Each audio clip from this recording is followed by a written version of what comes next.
c'est adapté pour un groupe de 6 personnes, finalement, sur les sites internet, si c'est trop marketé, l'IA ne sait pas si on peut discuter dans ce restaurant, sachant que je retrouve des amis, moi, après une dizaine d'années, si le budget va passer. Donc, elle ne va pas prendre le risque de recommander ces restaurants. Et donc, voilà, son raisonnement est simple. S'il n'y a pas les informations que je cherche sur votre site internet, s'il y a trop de marketing, trop d'idées abstraites, je ne vais pas prendre le risque de les recommander. Donc, voilà. Est-ce que je peux répondre clairement, finalement? Donc, l'IA va se demander la même chose que vous. Est-ce que je peux... En fait, c'est exactement comme si vous allez demander à un ami. Vous allez dire, est-ce que tu as un restaurant à me conseiller dans le 12e arrondissement? Il ne va pas aller vous dire, bon, bah, j'ai vu du super marketing par rapport à ce restaurant-là, j'ai vu que c'était des expériences conviviales et sensorielles. Il va vous dire, bah, écoute, j'ai un ami qui a été dans ce restaurant-là, ou j'ai été moi-même dans le restaurant de Big Mama, par exemple. J'ai passé un super moment, on était un groupe, on a parlé, c'était chaleureux, il y avait du calme pour qu'on puisse discuter. Je m'en suis sortie pour pas très cher, pour un super rapport qualité-prix. Et donc là, il vous convainc parce qu'il vous donne des informations hyper concrètes qui collent avec ce que vous avez demandé. C'est exactement la même chose. Il y a plein d'autres exemples qui suivent. Est-ce que, donc là, j'ai pas mal de questions. Donc, vous me dites, je n'ai pas les mêmes réponses avec mon ChatGPT. Évidemment. Pourquoi? Parce que Zach l'a fait avec son ChatGPT. Et donc, il y a quand même les critères de Zach qui vont rentrer en jeu. Peut-être que Zach a déjà parlé avec l'IA d'autres restaurants. Il a peut-être dit qu'il aimait les restaurants peut-être plutôt haut de gamme. Il a peut-être dit qu'il adorait la cuisine italienne, etc. Et donc, tout ça va être aussi pris en compte dans les recommandations de l'IA. Alors, donc là, Christelle vous répond aussi. Je vois des questions de la part d'Émilie et de Jean-Louis. Très bien. Le nombre de participants commence à augmenter. C'est génial. Très bien. Donc, on va passer ensuite à la slide suivante. Donc, voilà un peu ce que je vous ai dit vraiment. Ce que vous faites, vos clients le font aussi. Donc, ils interrogent l'IA avant de choisir, avant de comparer, avant de contacter une marque. Donc, pareil, vous interrogez l'IA quand vous cherchez un restaurant, un hôtel, un voyage, un cadeau d'anniversaire. Vos clients font pareil lorsqu'ils vont rechercher un service, voilà, que ce soit un coiffeur, un restaurant, etc. Alors, l'IA est devenue franchement le premier point d'entrée dans la prise de décision. Et tout à l'heure, il y avait quelqu'un qui me disait dans le chat qu'il avait demandé une recommandation à l'IA et une comparaison entre 2 cadeaux d'anniversaire. Et c'est exactement ce que l'IA fait. On va passer à la slide d'après. Alors, voici le programme. Donc, comprendre ce nouveau terrain de jeu, découvrir comment les IA vous perçoivent ou pas, ce que vous pouvez mettre en place dès aujourd'hui et une présentation exclusive de notre nouvel outil de pilotage. Donc, on y va, comprendre le terrain de jeu. On va aller un petit peu vite. Je vous ai donné pas mal de clés déjà dans ce premier exemple. On passe à la slide suivante. Alors, donc aujourd'hui, ce qu'on est en train de vivre actuellement, c'est une révolution qui est silencieuse. Pourquoi? Donc, comme je vous ai dit, les clients ne vont pas seulement chercher sur Google, ils vont demander des recommandations, ils attendent une réponse directe et ils font confiance à l'IA pour trancher. Est-ce que vous avez déjà suivi l'avis de ChatGPT, l'avis de Copilot, l'avis de Claude? Est-ce que vous avez déjà suivi son avis? Répondez-moi dans le chat. Oui, donc voilà, donc vous lui faites confiance. En plus de demander des recommandations à une IA, vous lui faites confiance. Très bien. Alors, quelques chiffres. Donc, 40% des consommateurs français utilisent l'IA pour guider leurs achats aujourd'hui. C'est énorme, c'est hallucinant. Vous ne vous rendez pas compte. Donc avant, l'IA existe depuis 3 ans aujourd'hui, l'IA générative. Donc là, on voit qu'il y a déjà 40% des consommateurs qui vont sur les IA. Donc, vous ne pouvez pas passer à côté de cette révolution.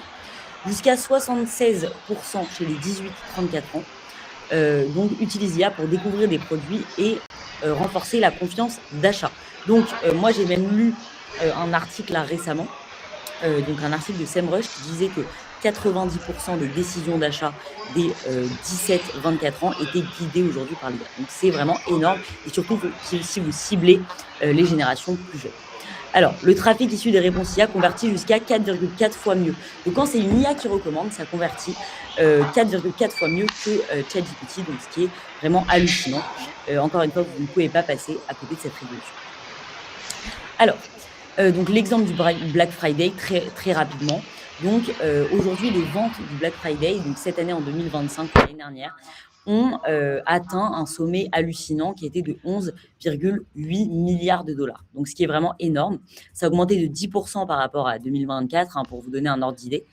Et donc, on s'est rendu compte que parmi ces 11,8 milliards de dollars, il y avait 3 milliards de dollars qui ont été générés directement par des IA. Donc, c'est-à-dire que c'est des IA qui ont recommandé ce type de produit. Donc, ce qui est vraiment énorme. Là, on est presque sur 25% des ventes du Black Friday qui sont venues des recommandations des IA, ce qui est vraiment hallucinant. Alors, donc, pourquoi c'est différent du SEO? Donc, la question, je la vois venir, donc c'est tout le temps un peu la même. Est-ce que du coup, si j'ai un bon SEO, est-ce que ça veut dire que j'ai un bon GIO? Donc voilà, est-ce que le GIO est basé sur le SEO? Donc, qui en tout cas fait partie d'une entreprise où travaille son SEO, c'est-à-dire son référencement naturel? Je vous laisse me répondre dans le chat.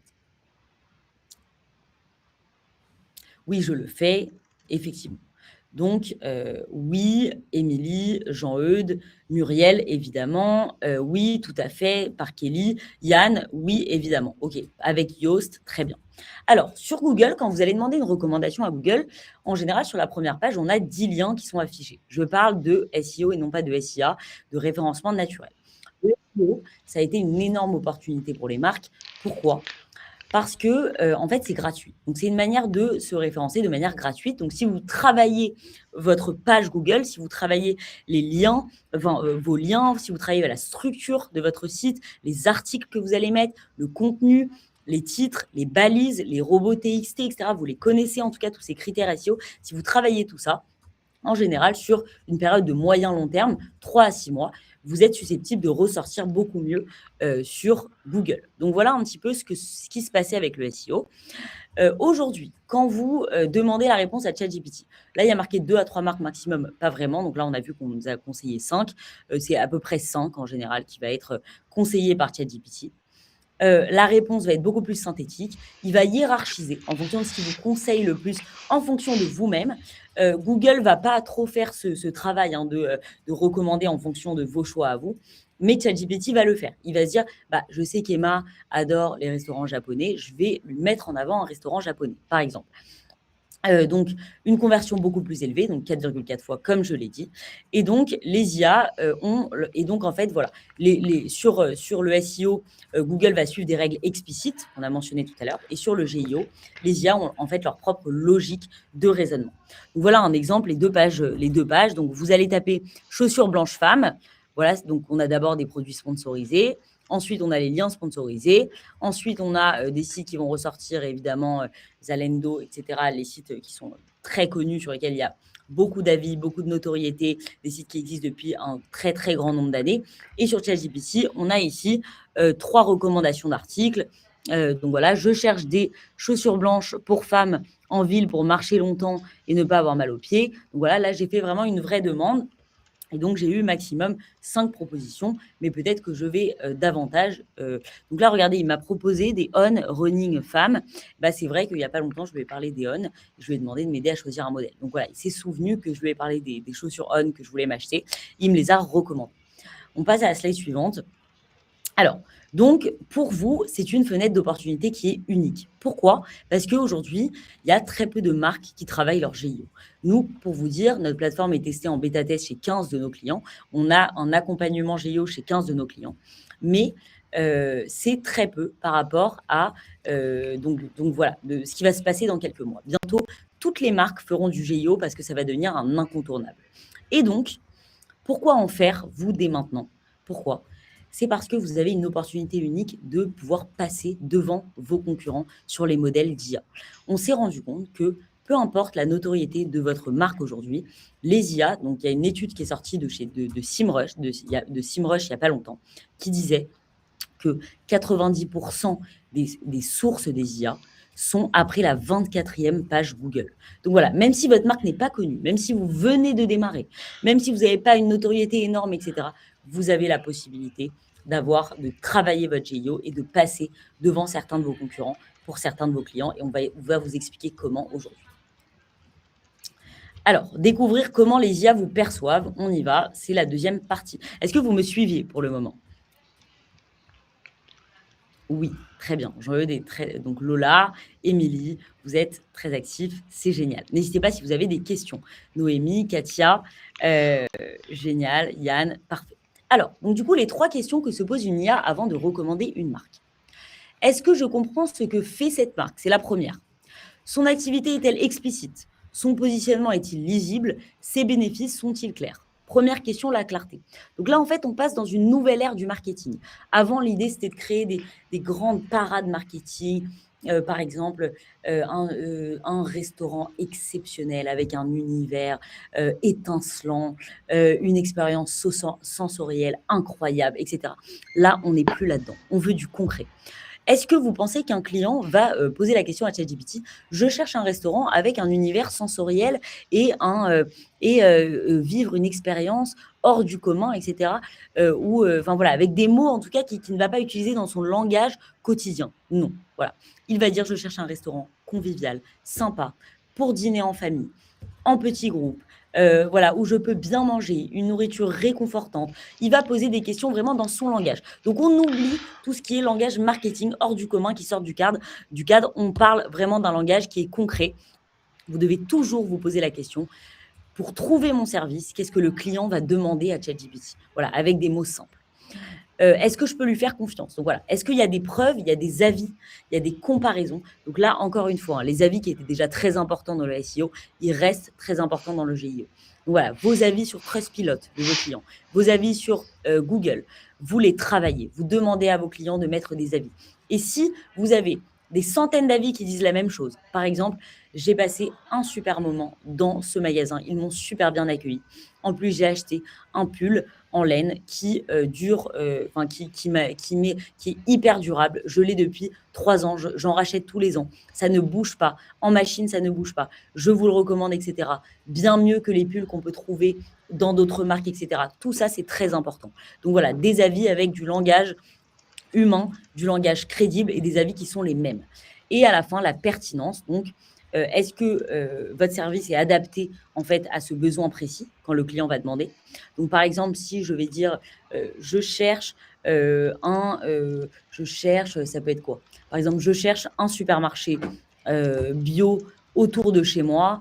Donc, j'habite dans le quartier de Batignolles, dans le 17e, par exemple. Voilà, même s'il y a plein de super supermarchés autour de chez vous, mais qui sont super bien référencés sur les IA, etc., mais qui ne sont pas bio, il ne va pas vous le recommander. Donc évidemment, la pertinence, elle est très importante en fonction du contenu. Donc voilà, est-ce que ça répond à ce type de client? Donc c'est très important en fait que vous n'ayez pas un service qui parte dans tous les sens. C'est très important que vous ayez défini sur votre site internet, etc., le client auquel vous vous adressez. Donc c'est très important que votre proposition de valeur, elle soit cohérente. Une marque qui va proposer de vendre, qui va vendre à la fois des sandwichs, mais qui va aussi faire, je ne sais pas, des gants, voilà, bah, elle va pas être pertinente pour une IA. Pourquoi? Parce qu'elle a des services qui sont complètement différents et l'IA va se perdre, va se dire: «Mais elle fait pas la même chose». Ceux-là, enfin, par exemple, enfin, ils ont un service qui est pas cohérent. Par exemple, enfin, je vous donne un autre exemple. Vous avez un hôtel. Au sein de cet hôtel, il y a un restaurant. Au sein de cet hôtel, vous avez aussi un spa, et cetera. C'est très important en fait que vos pages services, en tout cas sur votre site, soient bien différenciées et que vous puissiez à chaque fois sur chacun des services vous adresser à une clientèle qui est différente. Par exemple, sur le spa, c'est peut-être pas que pour les clients de l'hôtel, c'est peut-être aussi pour des personnes pour des personnes qui habitent à Paris et qui veulent passer une super journée en couple pour un anniversaire. Donc c'est très important en fait que vous ayez des services qui soient enfin que vous définissiez en tout cas sur votre site internet la cible de vos services pour que l'IA puisse aller chercher votre service et le recommander. Voilà. Alors, vous avez des astuces pour développer les avis. Évidemment, c'est pas facile, hein, on a tous un peu le même problème. Le mieux, c'est de demander l'avis juste après, le service. Comment dire? Un bon système, automatisé de demande d'avis. Vous pouvez proposer des cadeaux, des avantages pour les avis clients, ça marche très, très bien. Voilà, mais ne laissez pas partir vos clients de vos lieux sans les avis. On va ensuite passer à la suite parce qu'on a beaucoup de choses à voir. Il est déjà, 29. Alors, je vais vous donner d'autres exemples. Donc, je cherche une marque française de vêtements éthiques pour femmes entre 25 et 45 ans, style casual chic, budget raisonnable. Quand vous voyez ce prompt, en numéro 1, vous pensez qu'elle va me répondre quoi, l'IA? Ça vous fait penser à quoi comme type de marque? Parlez-moi dans le chat.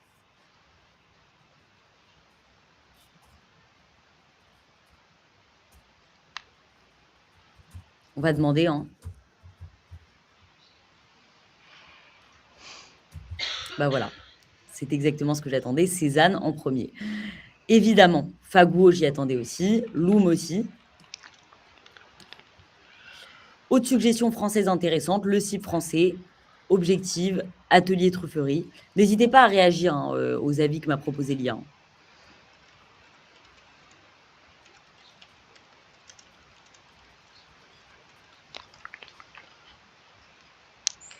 Il me donne à chaque fois les sources.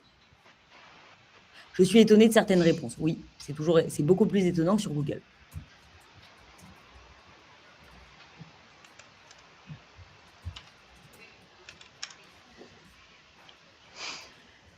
On a intérêt à faire ce prompt en mode anonyme pour être objectif du coup. Alors, en mode anonyme, bah, du coup, quand vous êtes connecté sur ChatGPT, vous n'êtes pas vraiment anonyme.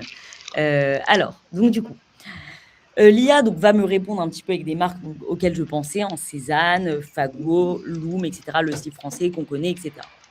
Alors, pourtant, évidemment, il existe des dizaines de marques éthiques hyper engagées et souvent même plus responsables que Cézanne. Il y a eu des polémiques, etc., et ça, vous le savez. Et donc, pourquoi Cézanne va être recommandée en premier? Pourquoi? Parce que sur leur site, on lit... Alors, donc, non, excusez-moi, je vais donner l'exemple inverse. Pourquoi certaines marques qui sont plus engagées, on ne les retrouve pas dans ces réponses? Pourquoi? Parce que sur leur site, on va lire des choses comme, par exemple, donc là, j'ai répertorié certaines phrases, une mode engagée, pensée pour demain. Une marque responsable aux valeurs fortes. Un vestiaire conscient et durable. Est-ce que vous pensez que votre client va marquer « Bonjour, je cherche une marque qui a un vestiaire conscient et durable » ou non? Ou est-ce qu'il va dire « Je cherche une mode engagée, pensée pour demain » Est-ce que c'est des mots que vos clients vont aller chercher? C'est peut-être joli, c'est peut-être humain, mais pour une IA, ce n'est pas inexploitable. Alors que quand on va sur le site de Cézanne, qu'est-ce qu'on lit très facilement? Que c'est, voilà, vraiment, il y a une ordre d'idée pour les femmes entre 25 et 45 ans.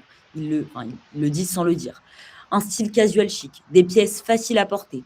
Ils donnent un peu des idées de budget, cadeaux, robes autour de 100-150 euros. Le site est clair, il y a des boutiques physiques et surtout, il y a un énorme volume d'avis, de presse, de mentions. Voilà. Donc, voilà pourquoi l'IA va recommander en premier Cézanne. Voilà. Donc, l'IA peut défendre sa recommandation. Elle ne va pas recommander une marque parce qu'elle est engagée. Elle recommande l'IA parce qu'elle sait la comparer et la positionner. Voilà. Et donc, les marques invisibles, qu'est-ce qu'elles font? Elles ne disent pas clairement si elles sont chères ou si elles sont accessibles. Elles ne disent pas à quoi ressemblent leurs clientes et elles ne disent pas dans quelle situation on porte leurs vêtements. Donc voilà, si par exemple, aujourd'hui, donc là j'ai des questions, attendez, donc si par exemple, donc avant, voilà, imaginons que je cherche une tenue pour le Nouvel An. Je vais taper sur, donc avant j'aurais tapé sur Google, peut-être robe soirée, j'aurais tapé peut-être quelque chose comme ça. Là aujourd'hui, je vais aller sur ChatGPT et je vais lui dire, je cherche une super robe pour le Nouvel An en famille, donc quand même, voilà, une robe qui s'adapte à un contexte familial. J'adore ce type de marque. Voici un peu mon style, donc j'aime bien le casual chic, etc. Recommande-moi des marques. Voilà. Et donc, vous, sur votre fiche produit, si vous avez un e-commerce par exemple, vous pouvez, au lieu de marquer robe noire, velours, étincelante, enfin voilà, une description produit, l'idée maintenant, c'est de venir marquer robe noire parfaite pour la soirée du Nouvel An, etc. Pour un style casual chic, cliente entre 25 et 45 ans, etc. De faire apparaître ce type de choses. Enfin, peut-être que l'âge, c'est un peu touchy de marquer ça, mais voilà. De faire apparaître maintenant ce type de choses dans vos fiches produits plutôt que de faire des contenus trop marketing. On passe à l'exemple suivant. Je cherche une idée de cadeau pour l'anniversaire de ma sœur, 30 ans, budget 100 euros, quelque chose d'utile. Je vois qu'il y a encore plus de personnes qui se sont connectées. Je suis très, très contente. N'hésitez pas à, parler dans le chat. Thomas nous dit « Parler avec des mots de recherche client. Quelle différence vs le SEO ?» Donc, je laisse Christelle y répondre. Alors, je cherche une idée de cadeau pour l'anniversaire de ma sœur, 30 ans, budget 100 euros, quelque chose d'utile mais sympa, pas trop gadget. Donc, voilà ce que j'aurais tapé. Zach, on y va sur cette démo.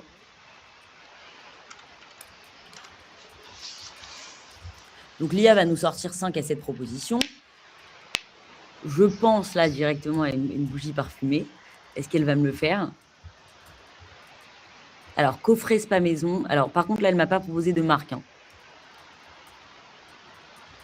Alors, dis-lui de proposer 5 recommandations. Voilà, là, elle n'a pas proposé directement des marques.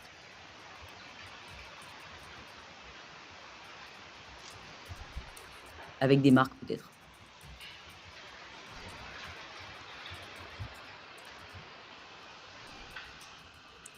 Alors, donc là, elle va faire sa petite recherche. Voilà les 5 recommandations. Diffuseur d'huile essentielle. Alors, est-ce qu'il me donne, du coup, donc il me propose... Ah, il me propose pas... Alors, il me propose... donc, Vitruvi Stone Diffuser, cafetière à piston Bowden Chambord, coffret soin Rituals, je savais qu'il allait me proposer Rituals, The Rituals of Sakura, donc il va même proposer le produit. Planeur agenda, stylo de qualité, écharpe en laine Mérinos, Acne Studio ou Uniqlo. Ok, donc là il m'a cité vraiment des marques, etc. Alors pour une marque comme Rituals, pourquoi elle l'a mis en avant? Parce que l'IA sait que c'est un cadeau très fréquent. Donc sûrement ils ont un très gros page cadeau, une très grosse page cadeau sur leur site.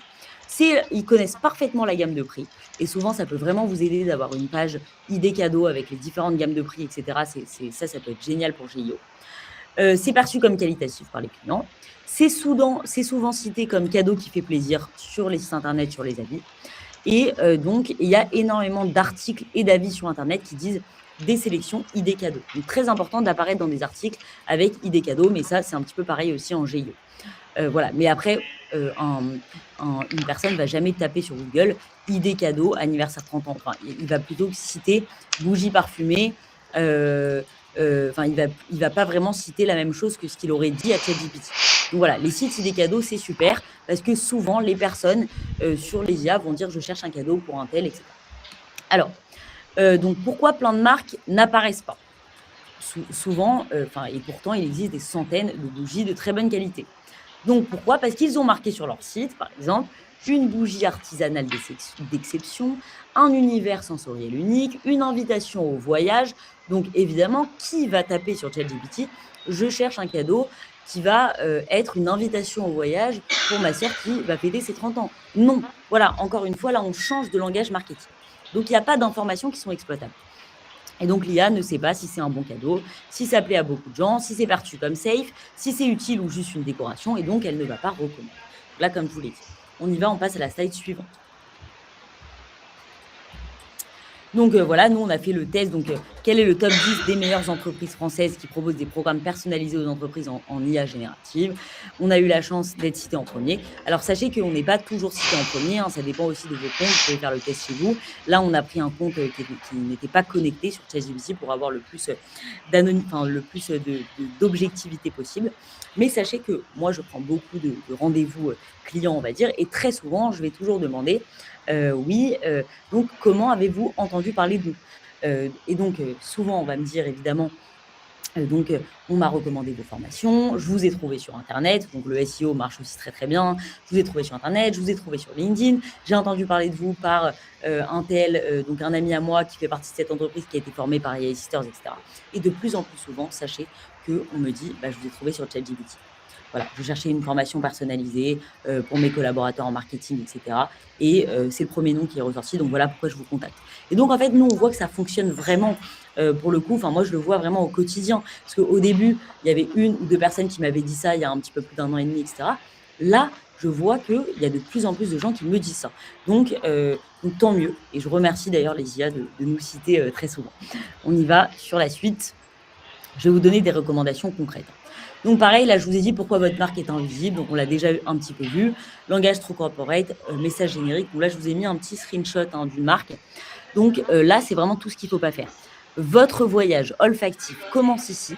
Et si chaque bougie parfumée était une destination, un départ vers des contrées lointaines, des souvenirs oubliés, des émotions retrouvées, le parfum devient voyage, etc. C'est un exemple, hein, ça ne veut pas dire qu'ils n'ont pas un bon référencement, etc. Mais plus qu'une bougie artisanale, une expérience sensorielle, plus qu'un parfum, une émotion, plus qu'un objet déco, une atmosphère. Donc là, il n'y a aucun mot qui va être recherché par vos potentiels clients. Voilà, aucun mot va être... Voilà, c'est juste un exemple de choses à ne pas faire qui est bien trop marketing, peut-être qui fait voyager, mais malheureusement qui ne va pas vous aider sur le GIE. On passe à la slide suivante. Donc les avis, comme je vous ai dit, donc The Fork, Google, Advisor, les articles aussi, les 5 meilleurs... Donc voilà, là, pourquoi je vous ai mis un exemple de les 5 meilleurs sushis à terme porte-maillot. Alors, j'étais au bureau et j'avais très envie de déjeuner des sushis. Donc, j'ai demandé à ChatGPT de me donner 5 idées de restaurants sushi qui se trouvent à côté de mon bureau, donc c'est-à-dire vers la Porte-Maillot. J'ai même tapé Boulevard Pereire. Donc, nos bureaux sont Boulevard Pereire. Et donc, on m'a recommandé 5 différents sushis. Donc, j'ai dit, super, j'en ai choisi un. Je suis sortie du bureau pour y aller. Et là, je tombe juste à côté du bureau, vraiment presque collé, un sushi, donc qui était Boulevard Pereire, Porte-Maillot, etc. Et je me dis, mais c'est fou, il ne m'a pas recommandé sushi. C'est exactement ce que je cherchais, c'est collé en plus. Voilà, pourquoi il ne me l'a pas recommandé? Et en fait, j'ai été regarder et je me suis rendu compte que finalement, il y avait très peu d'avis en fait sur The Fork, sur Google, sur TripAdvisor, très peu d'avis clients, beaucoup moins que les autres. Je me suis rendu compte qu'ils n'avaient même pas de site internet, donc je ne pouvais même pas les trouver, ils n'avaient ni page Instagram, etc. Donc voilà pourquoi l'IA ne les a pas recommandés. Et donc, ce qui est un petit peu dommage. Enfin, ils avaient quand même des avis, hein, mais pas autant que les autres qui m'ont recommandé. On y va sur la suivante. Donc, une marque GIO ready, donc elle apparaît sur les requêtes stratégiques, elle est comprise immédiatement par l'IA, elle inspire confiance, etc. On passe à la slide suivante. Donc, comment devenir une réponse citée par les IA? Donc, on vous a commencé à vous mettre déjà des petits tips. Donc, déjà, la première chose à faire, ça serait de cartographier les requêtes. Donc, listez 30 à 50 questions réelles que peuvent poser vos utilisateurs.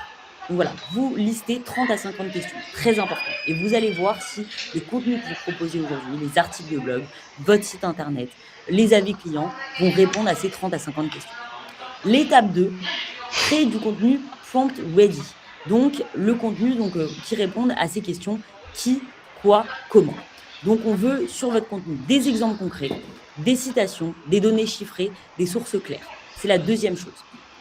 La troisième étape, c'est évidemment couvrir la diversité des formulations.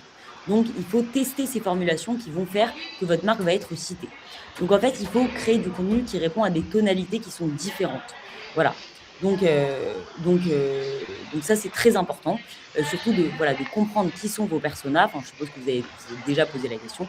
Et de savoir si les différents contenus que vous allez créer vont répondre à la tonalité de vos personas. Donc, c'est les 3 premières choses. D'abord, vous listez 30 à 50 questions réelles que peuvent poser les utilisateurs. Vous créez du contenu qui réponde à ces questions. Qui, quoi, comment. Et vous testez ces formulations qui vont faire citer votre nom. On passe à la slide d'après. Donc, un exemple d'un bon SEO, mais d'un GIO qui n'est pas encore optimisé. Donc voilà, donc là, on est sur un site de Begelstein, par exemple. C'est pas du tout pour citer des marques, c'est vraiment pour citer des exemples. Hein. Pratiquement personne n'a travaillé son GIO aujourd'hui. Donc voilà, c'est vraiment pas pour dire certains sont bons, certains sont mauvais. C'est vraiment pour vous montrer ce qu'on trouve aujourd'hui sur Internet parce que les données, en tout cas, les tips que je vous donne aujourd'hui ne sont pas encore utilisés. Donc, là, ils me disent Begelstein, ce n'est pas qu'un trou dans un pain rond. Begelstein, c'est aussi 2 super piliers sur lesquels on mise tout. Pour commencer, une identité non consensuelle, impertinente et borderline que vous connaissez. Donc là, voilà, pareil, on n'a aucun contenu qui nous aide avec le GIE. Donc voilà. Pareil, là, ils vont sur la fiche produit. Donc, bagel sélection, le triple raclette. Bagel brioché, galette de pommes de terre, brisaloa, etc. Bagel de saison. Donc là, c'est pas du tout ce qu'on aurait pu mettre, en fait. C'est pas du tout ce qu'on aurait dû mettre pour être optimisé GIO. Qu'est-ce qu'on aurait mis finalement dans la fiche produit? On vous a donné quelques exemples. Je vous ai mis quelques exemples. Attendez, je vais les mettre tout de suite. Ce qu'on aurait pu mettre dans la fiche produit pour l'optimiser. Donc, bagel d'hiver fromager pour grosse faim. Contexte pause midi froide, post-séance de sport, mood raclette. Voilà, un persona, par exemple, ça aurait été carnivore indulgent, etc. Donc voilà un peu ce que j'aurais mis, ça, grosse faim, mood raclette, j'aurais pu mettre pause déjeuner réconfortante, enfin voilà, des choses qui vont beaucoup plus parler en tout cas à mon consommateur. Est-ce que vous enverrez la présentation suite au webinaire? Non, on ne va pas envoyer la présentation, mais vous pouvez prendre un rendez-vous avec nous pour réaliser votre audit GIO. On y va sur la suite. Alors, donc du coup, ce que vous pouvez mettre en place dès aujourd'hui, j'ai donné déjà 3 tips, on va donner les suivants. Alors, voilà des exemples avant-après. Donc là, c'est pour un organisme de formation à l'IA. Donc, voilà un mauvais exemple. Donc, l'excellence au service de l'innovation, accompagner votre entreprise vers une transformation digitale durable, libérer le potentiel de vos équipes avec l'intelligence artificielle. Donc ça ne parle à personne. Ce n'est pas du tout pertinent. Ça ne va pas du tout répondre à ce que va demander une IA. Après, AI Sisters est une agence spécialisée en intelligence artificielle générative pour les entreprises. Voilà, je dis pour qui? Nous accompagnons les organisations via des formations IA, du conseil stratégique et le AI Sisters Lab pour concevoir et déployer des solutions IA concrètes. Donc là, ça répond beaucoup mieux. Donc là, c'est une phrase claire et donc on recommande. On passe à la suivante. Les titres de vos articles de blog. Donc, par exemple, un article Focus SEO via un article Focus GIO. Un article Focus SEO, l'intelligence artificielle au service de la relation client, enjeux et perspectives pour 2025. Ça, personne ne m'a demandé ça à une IA. Par contre, comment Sephora répond à 50 000 messages par jour grâce à l'IA? Donc là, on a tout. L'IA, on a un cas réel, un chiffre, une marque connue. Et là, en fait, l'IA va venir recommander cet article de blog et donc, du coup, pouvoir venir mettre en avant Sephora plus que d'autres marques. La suivante, donc là, la troisième grosse recommandation que j'ai à faire, ce sont les FAQ. Travaillez vos FAQ. Les FAQ d'avant sont vraiment pas du tout GIO friendly. Par exemple, quels sont vos services? Nous proposons un accompagnement sur mesure adapté à vos enjeux stratégiques. C'est fou. Pourquoi nous choisir? Notre expertise et notre engagement fort font de nous le partenaire idéal de votre transformation. C'est complètement abstrait. Quels sont vos tarifs? Nos tarifs sont adaptés à vos besoins. Contactez-nous pour un devis personnalisé. C'est fou, c'est pas concret. L'IA ne peut pas recommander une entreprise qui a une telle FAQ. Une bonne FAQ. Combien coûte une formation de ChatGPT pour une équipe de 10 personnes? Entre 3 000 et 8 000 euros selon la durée. 1 à 3 jours. Exemple, nous avons formé l'équipe marketing de chez Avast en 2 jours pour 5 500 euros. Ce sont des exemples fictifs. Quelle est la différence entre AI Sisters et un formateur freelance? Un freelance forme, nous on forme plus on déploie, on mesure. On a un lab de 20 experts, un outil de suivi, nos clients, Accor, Samsung, La Poste. C'est concret. Donc voilà, la FAQ répond à des questions, les questions que les clients se posent. Voilà. On y va. Ensuite, est-ce que vous comprenez hein, je vois que n'hésitez pas à me poser des petites questions. Alors, je vous ai donné pas mal de tips. Donc, je résume les tips que je vous ai donnés. Donc, on retravaille son site internet. On retravaille le contenu. On veut, donc, la première chose, vous vous posez les 30 à 50 questions que peuvent poser vos clients qui veulent aller sur votre site internet. On retravaille les titres de vos articles de blog. On donne des exemples concrets. On cite le persona que vous allez cibler. Ensuite, on retravaille ses FAQ.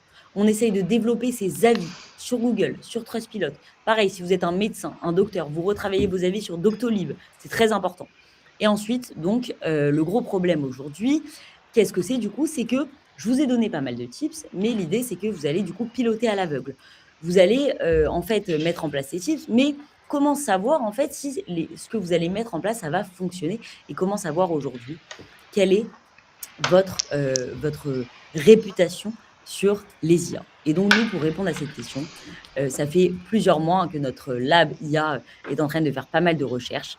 Et donc, on aimerait, en fait, on profite de ce webinaire pour vous montrer la plateforme qu'on a développée chez AI Sisters et donc qui va vous permettre de savoir, de répondre à toutes les questions qu'on s'est posées aujourd'hui par rapport à votre marque. On va faire des tests devant vous, on va vous montrer sur quoi cette plateforme se base et pourquoi cette plateforme vous permet de piloter parfaitement votre stratégie GIO. Donc, je vais laisser la parole à Max à Zach, il y a Max aussi qui est là, mais c'est Zach qui va parler ce matin, qui est du coup un de nos ingénieurs du coup AI Sisters Lab qui a du coup développé cette plateforme et donc je le laisse faire une petite démo de la plateforme. On y va. On ne te voit pas pour le moment.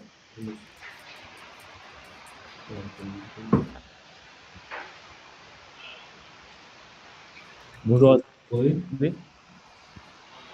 Est-ce que vous l'entendez bien? Oui, Lola nous dit oui. Lucie nous dit oui. Super. Oui pour Muriel.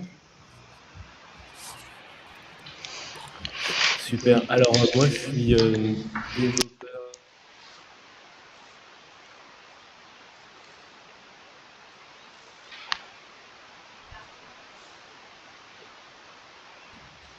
Ok. Donc, la plateforme, on a commencé à la développer il y a environ 6 mois, c'est ça? Ouais, autour de 5-6 mois. Et elle a demandé énormément de recherche et développement. Donc, moi, aujourd'hui, j'ai la chance d'en parler parce que Emma m'a donné l'opportunité de monter donc, sur scène pendant le webinar. Mais il faut savoir qu'on était beaucoup d'ingénieurs à travailler dessus, développeurs. Et donc, ce qu'on va vous montrer là, c'est vraiment une version bêta-test. Donc, c'est une version qui était proposée à 15 clients entrés sur le volet. Mais actuellement, c'est pas forcément, c'est pas forcément la version finale qui va être présentée. Donc, elle a été adaptée spécialement pour le webinar. Vous allez savoir pourquoi. Car le questionnaire qu'on va remplir est plus court que d'habitude. Et c'est fait exprès justement pour respecter le format de ce webinaire-là. Donc, je vais passer directement à la démonstration. Je vais partager mon écran.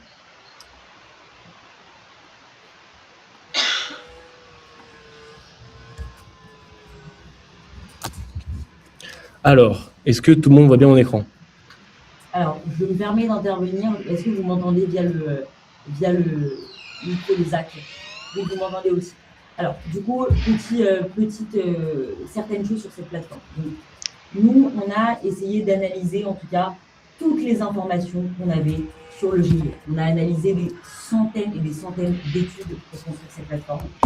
C'est-à-dire qu'on a beaucoup analysé d'articles en anglais qui sont sortis des plus grandes universités américaines. On a écrit un papier de recherche là-dessus, sur pourquoi les IA vous recommandent et pourquoi elles ne vous recommandent pas. Et donc, on a tout mis à l'intérieur de cette plateforme. Aujourd'hui, elle fonctionne très très bien. On a comparé avec d'autres plateformes qui existent aussi, surtout aux États-Unis. Elle fonctionne très très bien et elle a un résultat qui est hyper précis. Évidemment, l'IA évolue, comme vous le savez, à une vitesse folle. Et donc, les critères sont voués à changer et nous, en fait, on va adapter la plateforme en permanence aux modèles d'IA qui sont changeants, aux nouveautés en IA. Et si le GIO, en tout cas, change, nous, on est vraiment à l'affût. Et donc, on changera les paramètres, en tout cas, les paramètres de la plateforme pour qu'ils collent le plus possible aux véritables enjeux. Donc, ce qu'on peut faire avec la plateforme, Zach, je te laisse la parole. Alors, tout d'abord, pour vous la présenter de manière assez exhaustive, le but, ça va être d'avoir un score global à la fin, qui puisse nous donner directement une indication sur si notre référencement GEO est bon ou pas. Et donc, pour ça, on a mis en place plusieurs piliers qu'on va vous présenter par la suite, notamment la LLM Reputation, le Content GEO, et qui vont en fait permettre de faire un score final qui va s'afficher à l'écran. Vous aurez aussi le détail et les recommandations, ainsi que des comparaisons avec vos concurrents au sein de la plateforme. Donc, justement, là, c'est ce dont je viens de vous parler, tout ce qu'il faut savoir pour faire parler de vous. Ensuite, vous allez avoir plusieurs KPI, donc les 5 piliers, réputation, contenu, crédibilité, technique et off-page, qu'on va vous détailler par la suite. Vous comparez à la concurrence directement, donc pour savoir comment vous positionnez par rapport à vos concurrents. Et donc, je vais procéder directement à la démonstration. Donc là, j'arrive sur le dashboard. J'ai fait plusieurs audits par le passé, donc vous pouvez voir que j'en ai fait 27, avec un score moyen qui est revenu pour l'entreprise A-Sister de 71 sur 100, et le détail justement des scores par pilier qui s'affiche juste ici. Donc je vais lancer un nouvel audit. Juste un petit détail, en général, c'est très très compliqué d'aller au-dessus des 65% sur le GIE, surtout quand les marques n'ont pas encore commencé à le travailler. Quand on dépasse les 75%, on est vraiment excellent. Voilà, sachez-le. Juste pour vous donner un ordre d'idée sur les... Donc comment se passe un audit? On va arriver dans un premier temps sur ce mini formulaire. Donc on va venir rentrer le nom de l'entreprise, donc AI Sisters. Ensuite, le secteur d'activité. Donc, nous, on se place plutôt dans tout ce qui est éducation, formation. L'URL du site web, donc pour nous, c'est aisisters.ai. Et le pays cible, donc on veut savoir comment est notre référencement JIO en France. Ensuite, le produit qu'on vend, donc principalement, c'est des formations à l'IA. Mais on a aussi d'autres cas d'usage, style création de solutions IA sur mesure pour les entreprises. Donc, optionnellement, vous rentrez vos concurrents pour savoir, par exemple, nous, par rapport à Artefact, comment on pourrait se positionner ou non. Mais on pourra faire un autre test pour voir ce cas d'usage-là, qui est plus complexe. Alors là, l'IA va lancer 5 analyses simultanées. Donc elle va envoyer des recherches, elle va activer l'algorithme en arrière-plan sur tout ce qui est contenu, réponse des LLM, EEAT, donc qui correspond donc à l'expertise, l'autorité, la confiance et donc que va percevoir donc le LLM sur vous. L'aspect aussi technique, donc en fait ça va être de manière assez exhaustive comment le LLM va pouvoir en fait lire votre page web et voir si les balises sont plus ou moins bien positionnées. Aussi analyser le fichier robot et donc tout le format HTML pour voir si le référencement peut être bon.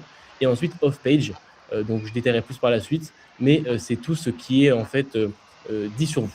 Donc c'est ce qui est en dehors de votre écosystème. Donc là, le résultat devrait apparaître prochainement. Donc moi, je ne peux pas voir les questions du chat, donc s'il y a des retours, Emma me le dira. Donc là, on voit que le score GEO est de 68. À titre de comparaison, on a fait un test ce matin, il était à 72. Donc on peut voir que le score GEO évolue en temps réel. Donc comme l'a dit Emma, c'est une science qui n'est pas exacte. Il y a des fluctuations qui se font de manière assez régulière.